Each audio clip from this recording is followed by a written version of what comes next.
Hi guys, we have officially started our broadcast and I'm so excited to have Sarah Santa Croce with me today. Hi Sarah, how are you doing?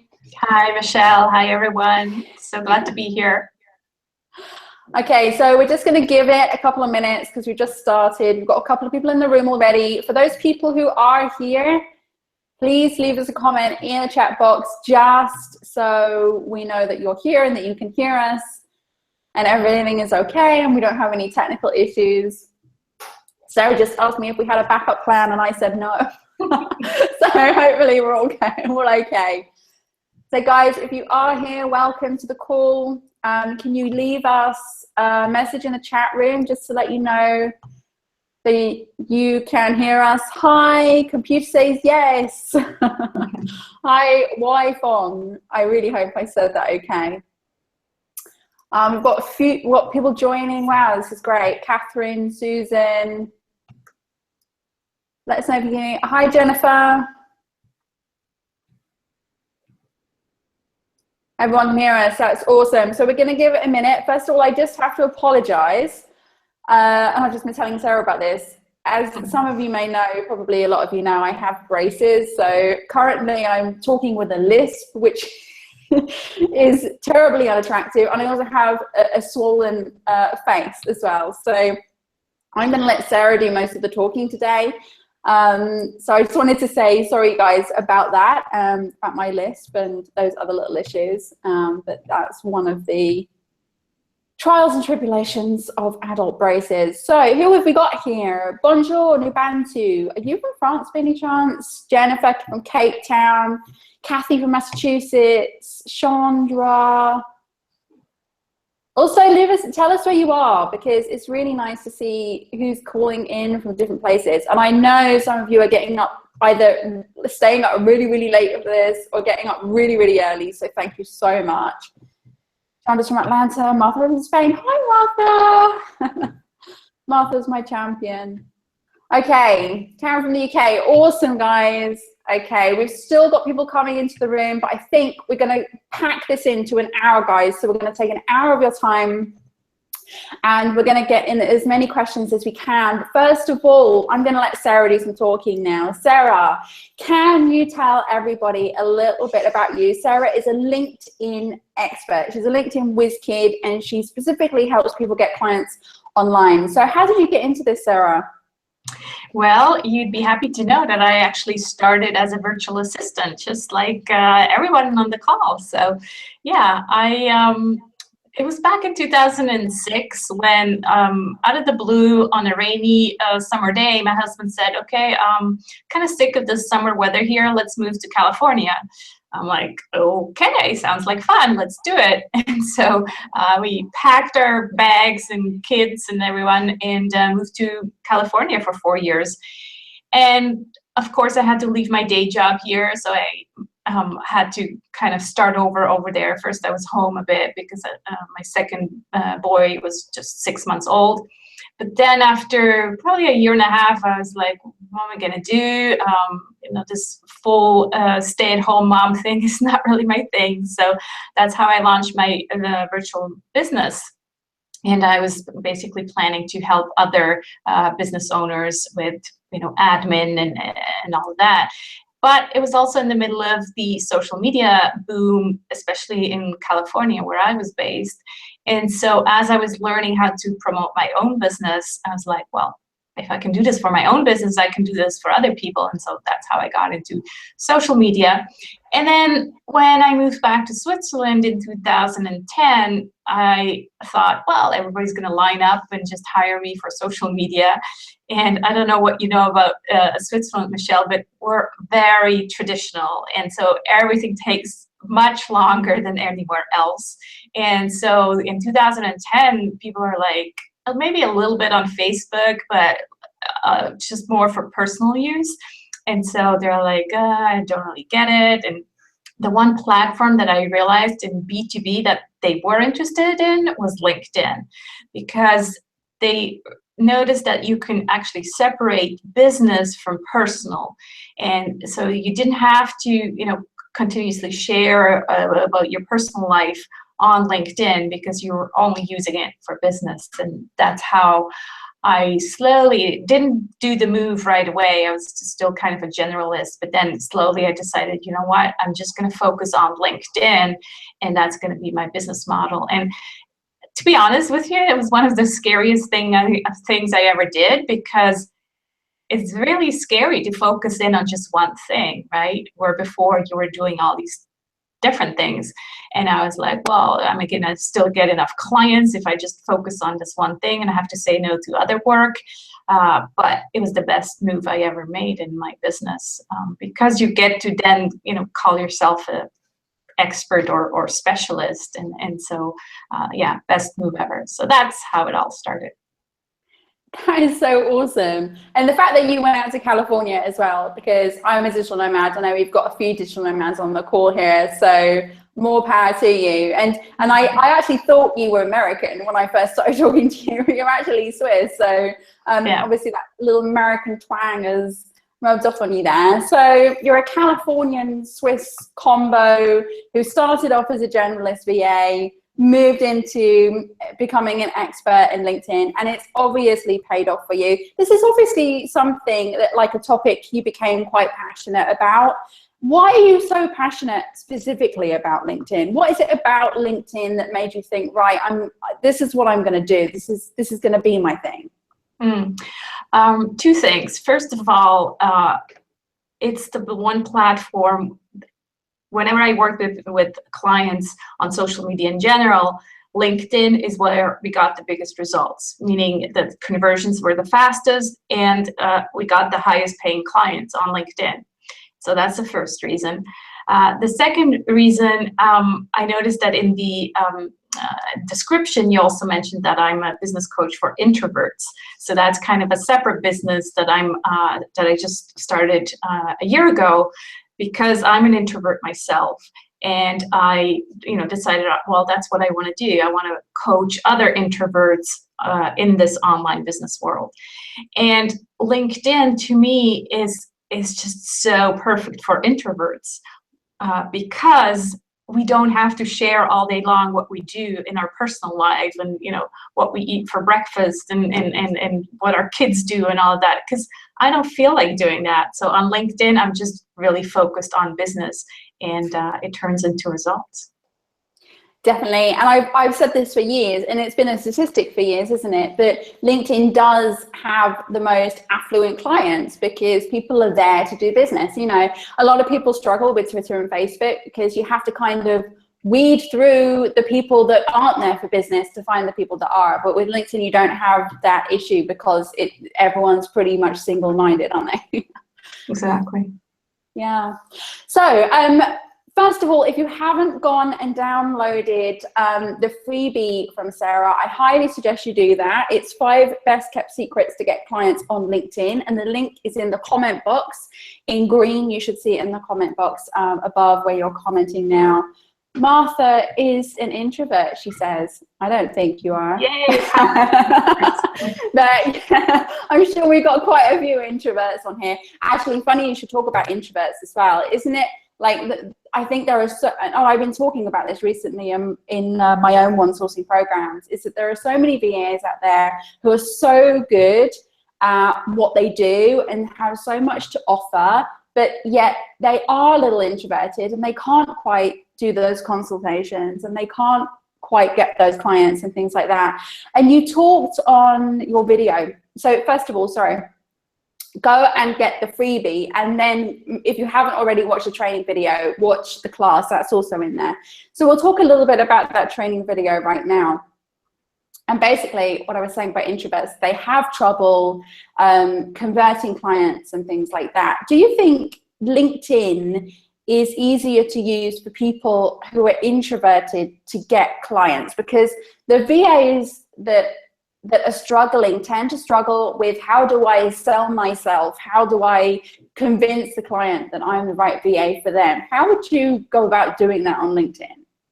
I think it is much easier on LinkedIn because the sales cycle is much shorter than it might be on Facebook, because on Facebook, like you said, you have to first, kind of create this relationship, and you don't know if they're really in it for business. Where on LinkedIn, you have to develop the relationship, but already they're in it for business.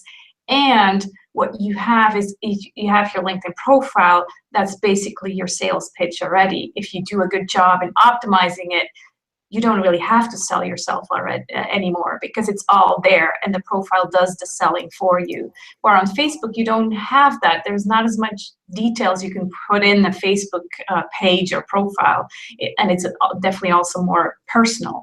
So I think it's much easier for introverts to sell on LinkedIn than it is on Facebook. Yeah. And we also talked about connections and networks, and this is another thing. A lot of people think to themselves, well, I've got to keep my network small on LinkedIn because it's just business connections and things like that. And I'm really all for big networks like you, because I think to myself, well, if you go to a conference, you don't just sit in the corner with the people that you go there to network and get out there with other people. But something I've noticed personally is that LinkedIn is making it even more difficult to connect with people who don't already know you. So how do we get past that point? Because they either want your email, the email of the person, things like that. You can't just go and connect with someone randomly now. What would you say the best way to connect with a stranger is? The best way to connect with people outside of your network, if you have a small network to start with, is to join groups. Because LinkedIn, the way it works is that it considers people in different connection circles. So the people who are in your first degree networking, obviously that's your first degree connections, that's your first circle. And then there's the second degree connections, and those are connections of your connections. So the minute you have a connection in common, you can invite them without having to give the email of the person. Everybody that is in a group that you have in common, so let's say you and I are on the on your group, right? I can connect potentially with all the VAs that are also a member of this group. Okay, so if VAs are my clients, huge potential there, because I can connect with all these VAs in the same group. So what does that mean for you? You have to not, VAs, that's great, those are your colleagues, but you don't just want colleagues in your LinkedIn network. You want to expand your network and have potential clients in your network. So you need to go ahead and find LinkedIn groups where your potential clients hang out and add those. So let's say you have, I don't know, there's like, for example, the Chamber of Commerce. A lot of Chamber of Commerces have groups. So that's a great way to start.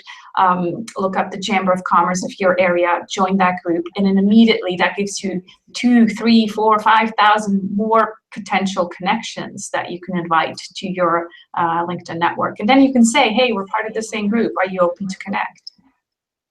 That's good. It's a really good tip. And I've made a lot of connections through groups as well. And, you do get occasionally rejected by people who don't know you. But again, I think the rejections probably reduce a little bit when you follow the tips that you've given us to do the updates and things like that to the profile as well. So obviously the profile is a very important point of ensuring that you get those connections, which then lead on to potential clients.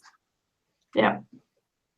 Okay, so I'm going to move on to Q&A because everyone's been patiently waiting, and I know that we've got some questions from people, so I'm going to let you answer these. The first one is from Martha.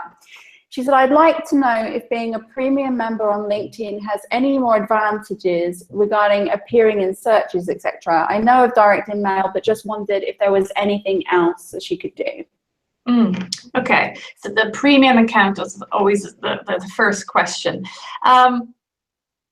It doesn't have any benefits to you in terms of search unless you're a job seeker. So for the job seeker premium account, yes, you come up higher, or not higher, but bigger in search results when a recruiter looks for a candidate. So that's the premium account for job seekers. The premium account for business owners, it doesn't have any influence on the search. It has, like she already mentioned, it gives you the in-mails, it gives you the who has viewed your profile, and it gives you better advanced search, even though that option is also disappearing in the new update that they're going to be rolling out very shortly. So to me, most of my clients who are, VAs, coaches, basically solopreneurs or entrepreneurs with small businesses up to 5, 10 people, I tell them first use the free account, learn how to use the free account, and do what you have available already. And then if you're stuck, then it's time to upgrade. But most people do just fine with the free account. It's interesting. So no need to upgrade unless you feel there's a need to step things up. Karina says, hi Sarah Michelle, thank you so much for this wonderful training piece. I am definitely going to implement changes to my LinkedIn profile. My first question for the QA would definitely be, should I invest in a paid profile now, or can I continue with the standard profile, which I think you just answered? Secondly, I'm pretty much used LinkedIn as a social platform, and yet I'm guilty of liking random things and sharing happy inspirational quotes. My time on LinkedIn has pretty much been for pleasure and not business. How do I turn things around now and start generating an income from my network now that I've decided to become a VA? Well, first of all, stop sharing quotes and stop liking quotes all the time. I'm not saying don't do it, at all. Every once in a while, fine. But you don't want to be the person that's known as the quote girl, especially on LinkedIn. And then start sharing valuable content, links to other people's articles that have to do somehow with business. Can be virtual assistant related or just general business tips. Like if you're a VA who's offering email marketing services, share articles that are related to email marketing, or share articles that are related to, productivity or time efficiency, things like that, that you are the go-to resource for creating a business and growing a business with maybe help from a VA, or just in general, how to grow your business effectively, and whether it be email marketing or WordPress, anything that's business related, basically. So where would you say the divide is? Because in your video, you mentioned to add like a personal note or a personal message to the profile, but does that mean, like, in terms of what we share, does that mean we can't share anything that's personal, or is there a certain ratio of what we share that's personal, or is there certain things that we can share that are personal that we shouldn't, like some things that are okay and some things that aren't okay? I mean, what is the boundary or the guideline for personal stuff? I would say if it's personal and it's still kind of relates to the business world, let's say the 10 things that I don't know, make improve work-life balance, for example. Well, that's kind of both, right? It's business, but it's also life. So that's totally fine to share. If it's like, 10 best recipes for Christmas cookies, yes, you might be really passionate about Christmas cookies, but that's not something that your network would, it just wouldn't fit on LinkedIn. It would fit on Facebook or Twitter, but not LinkedIn.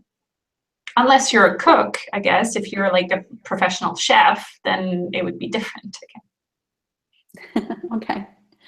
So Deborah, next question. Deborah says, hi Sarah, thanks so much for the video and useful pointers. My intention is to get my online presence up and running by the end of the year and focus beginning on next year on my transition from corporate 9-to-5 to the online world. I'll follow all your advice from the video, but wanted to know how I deal with my past experience. I am thinking to emphasize the relevant experience and transferable skills, which will make a client value my past offline skills and experience more. Would be interesting to know your thoughts. So basically, I think what this is should she share all her past experience, or should she just only share the things that are relevant to what she wants to do next year? I think, and there's different opinions, but I think our past defines us. And there's always something that, even if it's not completely related, somehow you can say that made you, or that experience, brought you further in doing what you do now. So I think it's just a way on how you kind of format it or how you phrase it. But there's always, like, let me give you a stupid example. I used to work, believe it or not, my first job was at the Switzerland McDonald's headquarters. So not in the restaurant, the headquarters. But, you know, for the last 10 years, I'm like, oh, I'm so embarrassed. Like, you know, now I'm all about, you know, healthy foods and stuff like that. So how could I mention that on my profile? Well, I actually worked in the training department. And I think that's the moment I discovered that I absolutely love training and teaching people. And so that's kind of how I phrased it. And so I think a lot of times we can find something in past experiences that help make you more credible today, or help you just, you know, add context. Because if you just say, okay, I'm just going to delete everything that was in the past, it also kind of looks strange, and it doesn't look as credible if you just come out and say, oh, I'm this person now, but then they're going to dig and find, you know, the stuff from the past. So I think try to put it in. Now, if it's completely out of line, or you just don't want to mention that position, it's your profile. You do whatever you want. But I think our past defines us. I agree. And also I think it looks a bit strange if you kind of leave gaps and leave holes and things, you know, as well. It sort of doesn't fit together well. Yeah. Okay, so Heather Gale says, great video, thank you. With the forthcoming updates to LinkedIn, Mark Willimus tells us, would it be wise to leave making changes to one profile to later? I'm thinking in particular of the media section. I'm not sure of Mark Willimus. Have you heard of Mark Willimus? Yeah, Mark Williams is a big LinkedIn advocate and specialist in the UK. Yeah, was it Heather, I think her name? Heather, yeah. Yeah, so Heather is totally right. There's a big user interface change that's going to roll out soon for the desktop. They already rolled out the mobile version, and they're going to roll out soon the desktop version, and the LinkedIn profile is going to change. So the question she had, well, does it make sense to change it now, or should we wait for later? You need to do the work either way, whether you do it now or later. The work is not mainly on your profile, so to speak, but it's to come up with the right text for the profile. So you need to create that, you know, salesy text that you're going to put into your LinkedIn profile. Then the profile itself is just, you know, technical stuff. Like on Facebook, you know, they're going to change the buttons and it's going to look a bit different. But you need to do the work either way. And, you know, why later? Do it now. With regards to the media section, indeed, Mark, he is pretty much the only one right now that has access already to the new version of the LinkedIn desktop design. And so we're kind of all following him and trying to see, okay, how's this going to look like? And right now they're saying, or what he's saying is that the media section, meaning that you can add visuals to your LinkedIn profile, which is an absolute must, because that's how your LinkedIn profile looks more like a mini website than just a boring bullet style CV. Well, right now, the version that Mark has doesn't have that media section. But I'm convinced, and so are most of my LinkedIn expert colleagues, that that's just a bug right now, or they've forgotten about it. It is going to come back. I'm willing to put my hand in the fire for that one, because LinkedIn needs to realize that the media section is what makes the LinkedIn profile more interesting. So I wouldn't worry too much about that. Right now, you need to do the work either way, and so whether you do it now or later doesn't. I would recommend do it now. Keep moving forward, Heather. Keep doing it. Yeah. Okay, so Silvana says, thank you for that, Sarah. Silvana says, thank you for a great video. I need to get clients. How should I prospect? I live in Brazil, but like to assist clients outside here because they value more your work independent where you are based. How should I proceed? I think basically, if you're in Brazil and you want to target people outside of Brazil, how do you do that? Okay, well, you need to create a network outside of Brazil. So you need to do what we said earlier, find these groups and start growing the network with people who are not only based in Brazil, but are maybe based in the US or the rest of the world, so that you get a network that of prospects or potential clients, or just, you know, grow a network that's not only location based. Definitely. Okay, so Tina says, hi Sarah, thank you for the information. I'm currently employed full-time and plan to start my VA business part-time in the coming year. Should I say something in my profile about my situation?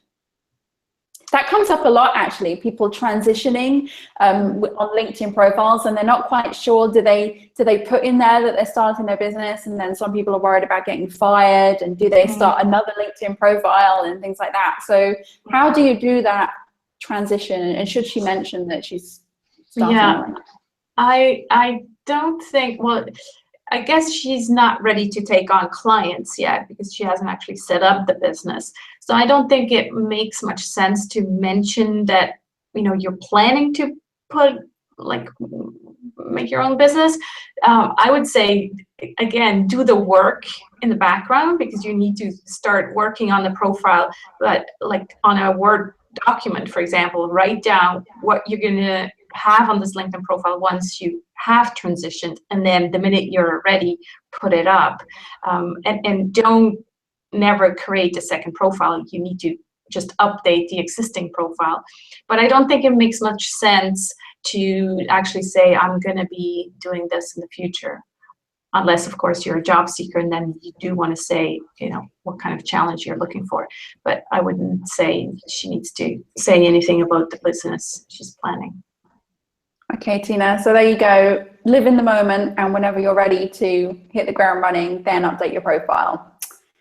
Okay, Jessie says, awesome video, Sarah. My question is how to usually open a conversation with my prospective client on LinkedIn. How do you start that initial, will you be my client conversation? Well, the first thing, I don't know if she's talking about already a connection or somebody that she wants to invite. So if it's somebody that you want to invite, then it's always find something that you have in common. So it might be a LinkedIn group, it might be a school you attended, it might be a location, it might be some other networking event. Find something that you have in common. Obviously, don't invite the person and say, hey, I'm a VA, do you want to work with me? So find some kind of sneaky way to, well, it's not really sneaky, it's the truth, but it's just a reason that makes them feel better, because they're like, oh, she's not just some random person. She's actually done the research and seen that we have something in common. Another one is connections that you already have in common. You can say, hey, we have this and this connection in common. I saw your profile. Are you open to connect? So that's the first one. The second one, if it's already a connection and you want to, you know, turn this connection into a client, the first thing that's very important is that this client needs to already kind of have seen you on their newsfeed, for example, so that the sharing of valuable content is key. That's part of the social selling process, that you need to be visible, and they need to recognize you for the, oh, this is the person that keeps sharing about email marketing or WordPress or whatever. And then if you're ready to actually go proactively and say, hey, you know, do you want to work with me? Again, the social selling process is that you don't just go in and say, here is my deal, do you want to work with me? But you send them something of value. So this can be either a PDF or an article that you've written, or some kind of case study, or something that you have that helps them understand how how what you have to offer is valuable to them. And there you don't pitch right away. You just give them something and then you wait and see how the conversation evolves. Okay, good advice. And I think it's very good advice there that, be present on LinkedIn. Make sure you're active and that you're posting. So people, may have seen you come up in a feed or in a group and things like that, and you won't be completely unknown to them. So make sure you're active. And, if you're going to choose a route to finding clients, and you decide to, whether it be LinkedIn or Facebook or Twitter or anything, you've got to show, like, add value, add expertise, and then go and pitch. Okay, so Favor Me says, I'm Margaret. Sorry, her profile is Favor Me, but her name's Margaret, from Nigeria. Please, I want to know if it is proper for one to connect with someone who has no profile photo in LinkedIn. For me, I do not feel comfortable connecting to the person if I did not see his or her face. What do you think about this? Well, I think that's perfectly reasonable to connect with somebody who has a profile picture and not connect with somebody who doesn't. I'm sure you'll probably agree. Yeah, unless, of course, the person, it's your mom and she doesn't want to put a profile picture on. But yeah, no, if you don't know the person and he or she doesn't have a profile picture, that's just very creepy. Why would you be on LinkedIn and not show who you are and actually expect other people to want to connect with you? So totally agree. Yeah. And you went into some detail about pictures. It actually made me think I've got to change my picture about what kind of picture to post as well. So I think we've all been going away taking those tips and updating profiles frantically. Okay, so thank you for that. Karen says, hi Sarah and Michelle, thanks for sharing this fantastic video and I look forward to the Q&A later this week. My quick question is, I receive a lot of connection requests from other VAs. Any value in accepting these? Whilst I love to network and socialize with VAs, I do tend to do that on FB and Twitter, which is interesting because we kind of touched on that earlier about, using LinkedIn for business and getting clients and, making sure that we actually connect with people who could become potential clients. But is there any advantage to us connecting to colleagues? I would say from my perspective, if I need help with a client or an area of expertise that I don't know about, I don't have, my colleagues are invaluable to me. I connect with a lot of VAs for this reason, as well as to my training. But I mean, what do you have to say on that? Yeah, I think here the question is, what do you have to lose if you connect with them? And the answer is most often nothing, unless this is a person that you know and you really don't like her, or has this bad reputation in the industry. Then it has happened to me that I didn't connect with people who sent me a request. But otherwise, yeah, what do you have to lose to connect with them? You gain the second degree connections from them, so that means that your second degree connections network grows. So it's not just that you're adding this one person, you're adding this person's network to your second degree connections. And this person might be sharing interesting information that you can then pass along to your network. Obviously, sometimes they'll go back to their website because they're sharing a blog post, but that you don't necessarily want to share because you're thinking, well, then they're going to work with her. But there's other times that there's just sharing industry-related information that you can then pass along. And so the question I think really here is, what do you have to lose? Very good point, I must say. Mary says, hi, I have a ton of skills related to online business management, so listing them in a headline won't really work. What are the alternatives? I plan to be on the Q&A, so hopefully she's here and she'll be able to listen to your answer. But what do you do when you do so many things that it's not possible to list them all in your headline? Yeah, obviously the headline is really the one kind of focus. So it's when a LinkedIn searches, the LinkedIn algorithm is not just the LinkedIn headline, the headline of your profile that matters, but it's the whole rest of the profile as well, especially the summary and the skills section. So whatever you cannot fit in the headline, just make sure that these keywords are mentioned also in the summary and in the skills and the experience sections, so that when somebody does type in those keywords and the LinkedIn algorithm actually finds them somewhere on your profile. So that would be my answer. Good tip. Okay, Shalou says, thank you for the information on actionable items. For those who are transitioning into the virtual world, would you recommend entering the entire work history in LinkedIn, which we did answer a little bit earlier, so I think we've covered that one. She says, I work with clients who have been out of the job market for a while or are transitioning into another career. Would you recommend the same for those who are looking for traditional employment? I do actually have a separate LinkedIn course for people in job search. It is similar, but yet it's obviously the information is very different. So I don't think we're going to go into too much detail here for this type of profile, but essentially, it's the profile still needs to be optimized for keywords for the job seeker, and the profile needs to talk to the recruiter or the hiring manager, where a VA's profile needs to talk to the potential client. So it's just the audience that's different, and the information will be more job related rather than business related. Okay, so there you go. It's subtle differences there. Kat says this was helpful, and she's updating her profile right now. Like I say, I think a lot of people are updating their profiles. Okay, highly favored virtual professionals LLC says, this is fantastic information. I wanted to take the next step to use LinkedIn and create the website as mentioned, but I did not. I'm currently employed, and that is at the top of the experience section and has to stay on my profile info as long as I remain there. Will that get imported and become the focus of the web page? I'm not sure what she means, but go on, you probably know a little bit more about this. No, I didn't know either. I read through the questions before. I'm like, I don't know if I understand this.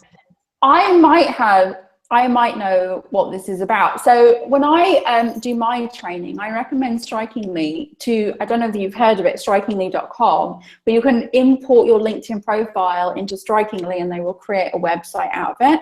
So I think that potentially might be what she's talking about there. Okay. But I would say when you import a website into Strikingly, a LinkedIn profile into Strikingly, it updates anyway. So I would say whenever you update your profile, it updates on Strikingly. So from my perspective, it doesn't really matter whether you do that now or later. Yeah, maybe if you're on the call, maybe you can just give us some more feedback on that, whether that's what you meant or not. Yeah, definitely. If you are here, do post a comment or a question or an extension on that one. So Karen Tate says, another quick question. In regards to my past corporate working life, is it enough to list job title and company name, or should I list everything I did within that role? For me, sometimes it can become a bit of a boring read. Luckily, past companies include Credit Suisse, Morgan Stanley, Goldman Sachs, and JP Morgan, so well-recognized companies to most people. So I think that's probably good authority building. Yeah. What do you think? Yeah, definitely. And about the boring part, it's up to you to make it not boring. So it's your profile. You put in there whatever you want. And what I always recommend is do use the storytelling technique. So rather than just bullet points and numbers and achievements, use a little intro text and say, at this job, I ... and then you explain what you did at this job, and so it becomes a much more interesting read than rather than just telegraphic bullet points. So and again, by doing that, you're using potentially keywords that are still valid today, because it kind of shows off your credibility as well. So definitely include them, and don't just have the job title and the company name. Add more text. You can add up to 2,000 characters for each experience section. So definitely use those. So add it and be a little bit creative with it as well. Yeah. Okay, so Megan says, hi Sarah, lots of great info you shared, thank you. In one part of the video, you mentioned doing a search for new contacts by keywords. As you may be aware, LinkedIn limits now not only limits the number of searches, but additionally the number of profiles that you're able to view for that search. Do you have any suggestions on how to get around this without becoming a premium member? I've used groups to find new contacts, but haven't found another way around it. Yeah, I was going to mention groups. So groups is one. The other one is the alumni pages. So where you go into the schools and you search based on a school that you think your potential client has attended. So, you know, a university in like in the city that you're working, or yes, so you just start backwards and start with the school that you think your potential client has attended. So that's what I would recommend in order to get around the limitations of advanced search. Schools, we're getting so many good little tips here. I never even considered that myself. Okay, so that's all our questions from underneath the video. We've had some questions come in while we've been chatting, so we're going to start on those now. Sarah, you're doing awesome. Thank you so much for answering all these challenging questions, some of them. The Bantu says, I take it creating a portfolio on LinkedIn would be the way to go. Portfolio, I guess someone's meaning their work, placing their work on LinkedIn and things like that. Yeah. Portfolio meaning, I don't know what she means by that. Does she means showing off different clients? Then I would say, how would you do that? We could show them off in projects, for example. So you can use a project section, because as a VA, you know, you don't really say I've worked for this company and list that company in the experience section, because that would mean that you were, yeah, basically an employee of this company. So that's not usually what I recommend. So the portfolio can be used maybe in the projects, or you can upload it as a slide share, something like that. Okay, great. Rachel says, I'm currently working for a company as a VA, but my job may be at risk. Do you have any advice for job searching for VA roles such as this? As I have been advised by an agency that PA roles are being brought back in-house rather than accepting PAs, VAs. I think she's talking about, Rachel, are you talking about working in corporate environment as an independent contractor? I'm not quite sure now. I'm not sure either. I was thinking maybe it means she is, you know, part of a bigger VA agency. Like, you know, one of these agencies that have 10 VAs underneath, and then, but I wouldn't have any specific recommendations. There's first of all, there's not that many, but I guess you would probably find them in the VA groups, these bigger VA agencies. So join, you know, a bunch of these groups on LinkedIn, Michelle's group and other LinkedIn groups, and start searching for them there. Yeah, she's elaborated on that a bit. She said that she's working for a corporate now, but their VA roles, I think, are going into PA roles in-house. Rachel, I would suggest that you just start as an independent. Don't rely on that one particular client or that one corporate client. You know, branch out a little bit. Regarding the portfolio question, yes, she was thinking about visuals such as landing pages and newsletters and things. Is it good to put those things on LinkedIn? Yeah, definitely. So yeah, and as I said before, right now they're saying that it's going away with the new desktop design, but I just don't believe it. So keep pretending that nobody has ever said that, and I'm pretty sure and positive that it's going to come back. Okay, so Y says, I hope I said that right. I'm sorry if I haven't. I hear a lot about only listing the last 15 years on CVs. Any suggestions for how to handle listing experience if more than 15 years ago? I don't think there's any limit, is there?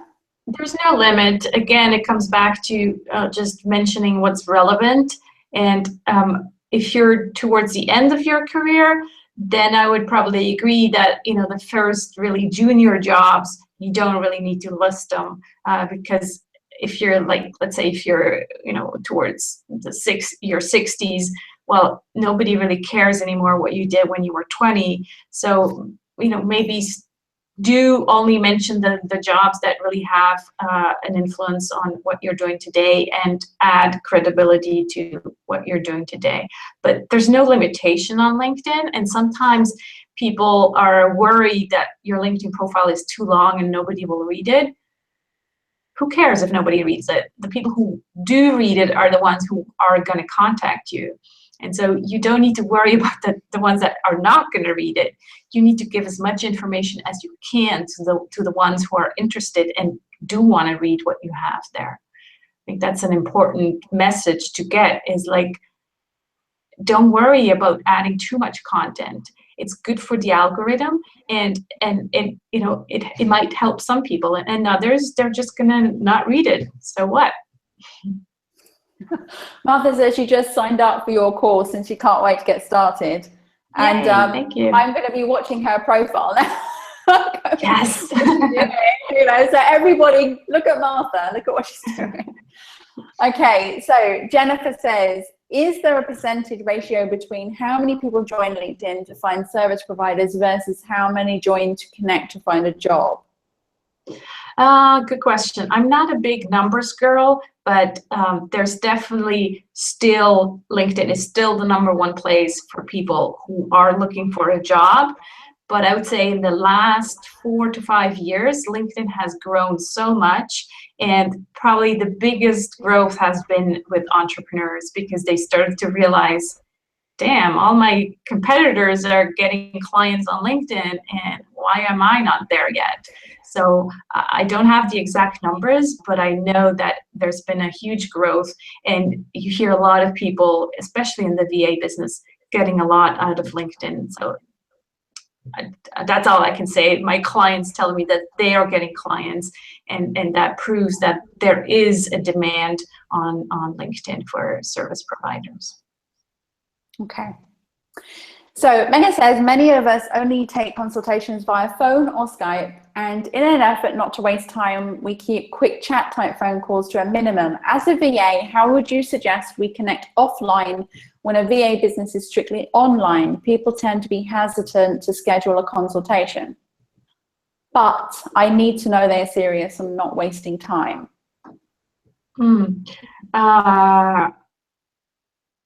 Kind of general advice, because whether that's on LinkedIn that you get that consultation or on Facebook, it doesn't really matter.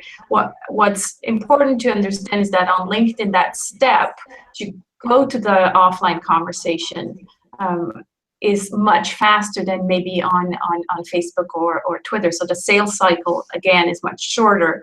How can you convince a client to meet you via Skype rather than offline?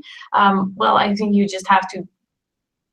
I have an example right now. This guy, contacted me for LinkedIn coaching, and I said, here's my rates for offline, and here's my rates for online, and my online rates are always cheaper because, well, I waste less time going there, meeting him, and so I basically explain the benefits of doing this online. Plus I get, I can record the sessions. So you need to do the same thing with the Skype consultation. You just tell them, look, it's 20 minutes. We get to meet, you get to see me. You don't have to waste time in traffic. And I don't know if that's answering the question. Michelle, I'm sure you can. Yeah, no, I agree.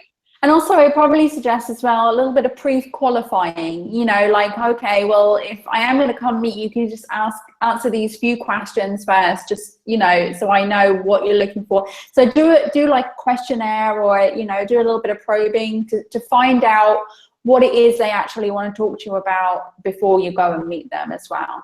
Yeah, don't just accept coffee meetings. Just be very strict about it. That's another thing I tell my business coaching clients, for the introverts. Just, you have to learn how to say no to grow, because people can, you could be doing that all day long, and I just want to know how this virtual assistant. No, we have the internet now. Inform yourself before. I can send you an article on how this virtual business thing works. So yeah, don't waste too much time on coffee meetings unless you've already prepped a client and sent them information. Totally. Definitely. Okay, so we're coming to an end. We're going to have one more question. We might be able to get another couple of questions in, as long as they're brief. But Jennifer says, what is the best way to stand out from the rest, the wow factor to get someone to respond to your sales pitch on LinkedIn? Well, the wow factor, it really is in the LinkedIn profile. So this LinkedIn profile really needs to be a mini website where people get you, they understand how you can help them, and the LinkedIn profile needs to be approachable so that it doesn't come over just like a sterile, you have set up. It needs to convince the person that you can be contacted and that you're a real person. Everybody knows that LinkedIn is a professional network, but your LinkedIn profile needs to be very personable at the same time, because people do business with people, and so they don't want to just see the sterile profile. They want to see the real person behind it. And then I think the other wow factor is, first of all, you need to customize each and every LinkedIn invitation. And thanks to all of those who sent me an invitation and customized it, really made my day. I get very few, probably I think about 1% of people customize their invitations on LinkedIn. So if you're one of those 1%, you stand out from all the others. And that's the first step of the relationship on LinkedIn. And if you then want to take it further and go into the social selling process, well, people might remember your invitation because it was the only one that was customized. And I take it even one step further, and then if I have the time, send a thank you message. Hey, thanks so much for connecting here on LinkedIn. Really appreciated your customized invitation. If there's anything I can ever do for you, just reach out. Or if I can, connect you with one of my contacts, something like that. No sales pitch, just a, really honest thank you message and thanks for connecting. So I think those are the two things: LinkedIn profile and then the customized invites. Good tips, and I definitely agree on the profile. I think you do stand out, don't you, when you've got something that doesn't look so sterile and corporate. Okay, so Martha has posted a LinkedIn profile, so we're all going to be following Martha now because she's going to be following your advice and your tips. Okay, so a couple more questions before we round this all up. Kate says, I've been in marketing for the 15 years but want to become a VA. Should I be highlighting the admin side of my experience and downplaying the marketing side? I would say only if, well, I don't think so. What do you think? I don't think so either. If I'm choosing a VA for admin, it can only be beneficial if this person already also has marketing experience, right? Again, what do you have to lose? I think you can only gain by also mentioning that you've been working in marketing. So no, totally mention that. It's a huge value add, I would say. You can never have too much experience. Yeah. On LinkedIn. Okay, Polina says, I've created a company page. This is really interesting. Company page. Everyone asks me about company pages, and I have to say that I don't find them that engaging, really. Polina says, I've created a company page on LinkedIn for my client's brand textile industry, and I really struggle to grow followers. And she's not the only one. 13 followers in 3 months. My clients doesn't have a blog for me to share their articles, and I'm sharing industry news a few times a week. Any advice on growing an audience? Well, yeah, this is helpful. Yeah, no, it's totally my experience as well. LinkedIn company pages pretty much suck. Let's just say it out loud here. I think it's partly the company page that's just, you can't do much with it, but it's also the fact that, again, people want to do business with people. So especially if you're a VA, why would someone want to follow your company page if they can just connect with you, the person?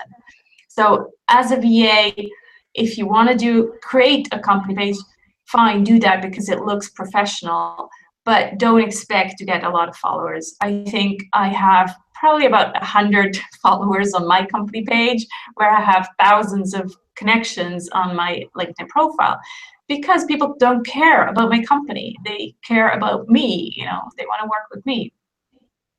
For businesses who obviously, where there's more than just one person, yes, you do want to kind of grow that following, but don't forget the people behind the business. And so what I always tell my clients, my bigger clients, is that you need to define in your company who's the ambassador, or who are the ambassadors of this company page. And then every time you share something via your company page, the ambassadors need to reshare that to their own personal LinkedIn profiles, so that then you get visibility to the personal connections of the ambassadors, and there you grow your following for the company page. So the power is all on the people. It's not in the companies anymore nowadays. So I hope that's one tip. Another tip might be to always include it in the newsletter if they do have a newsletter list. Not just mention it once, mention it every time. Hey, we're on LinkedIn, follow us. So there are email signatures. So these are a couple of tips. Okay, so there you go. Don't worry if the tumbleweeds are rolling across your company page, because they're probably rolling across everybody else's as well. Exactly. Okay, Martha has a question. We're going to wrap this up. This is the last question we're going to take. So she says, LinkedIn advertising, is it beneficial? Good question. I would say no for VAs. It is beneficial for bigger businesses who do have a good marketing budget. So you do have to realize that LinkedIn advertising is very expensive. So probably about 10 times as much as an ad on Facebook. So it's expensive, it's highly targeted. So if you do have if you have a product, or a very specific product, or you're hosting an event that sells for like $500 a ticket, then definitely do try LinkedIn advertising, because again, it's just highly targeted, and the conversion is higher than on Facebook, because it's such a targeted business audience. But for a VA who just wants to advertise her services, don't use LinkedIn. Use maybe Facebook or Google Ads, but LinkedIn is just too expensive for that. I agree. And we did a big project once for a client who was actually selling tickets for a leadership event it was, and we did a lot of LinkedIn advertising for him as well. But really the result, he got a lot of clicks and things, but the results of the conversions, it wasn't that great. And we get better results with Facebook advertising for conversions on that, and Facebook advertising is cheaper if you fiddle around with it as well. But I do find LinkedIn advertising quite pricey, and I think it's well worth paying a VA, even if you are a VA yourself, rather than pay for the advertising. Pay for a VA to find more connections for you and things like that, rather than pay for ads. Yeah, I agree. Okay, so we're going to wrap this up. Everyone is saying thank you. I want to say thank you to you, Sarah. Just for everybody who is here, I want to give Sarah a minute to talk about this really awesome LinkedIn profile quick fix program that she's got, which Martha has just jumped on board on. So Sarah, if you could tell us a little bit about your program and the benefits of it, and what people will learn if they jump in and get that from you. Yeah, so basically what I realized is that so many people, and it started actually out with virtual assistants, because I was one of them. I realized that they have a LinkedIn profile that still looks like an online resume rather than a sales pitch or a business page. And I decided, well, I need to create a video course that teaches people what they need to put in their LinkedIn profile so that they don't have to sell anymore, because it will sell them, will sell itself. And so basically it's a short, it's really called a quick fix because it is a quick fix, and it has just short videos. They're literally 5 to 10 minute videos, 6 of them, who take you through the profile and teach you exactly what you need to do in each section in order to keyword optimize it, but also in order to create a profile that talks to your target audience, so that it's not just a bullet point, boring, CV, but it really is a profile that talks to your audience and gets you conversions. So then you can, just send that to potential clients, because often our website, people get lost on it, and they're like, you send them the link to the website, and they're like, well, where do I go? Where on LinkedIn it's all there. And the best part about LinkedIn is that once you have that amazing profile, you can then get recommendations for your work. And so if you show that off to potential clients, not only do they get the sales pitch, but they also get other people who recommended you. And, there's no better thing than that, than have the sales pitch and other people pitch in and say, yes, I agree, Michelle is the best. So that's pretty much it. The quick fix is part 1 of a 3-part training, but you buy only part 1, and then if you want to go further and actually use how to proactively, grow your network and and use groups, etc., you can then decide to upgrade to part 2 and 3 if LinkedIn really becomes the focus for your business where you want to get clients. So that's it. Okay, so if you want a little bit more of a strategic approach to your LinkedIn profile, then definitely check out that course. It's the LinkedIn Quick Fix.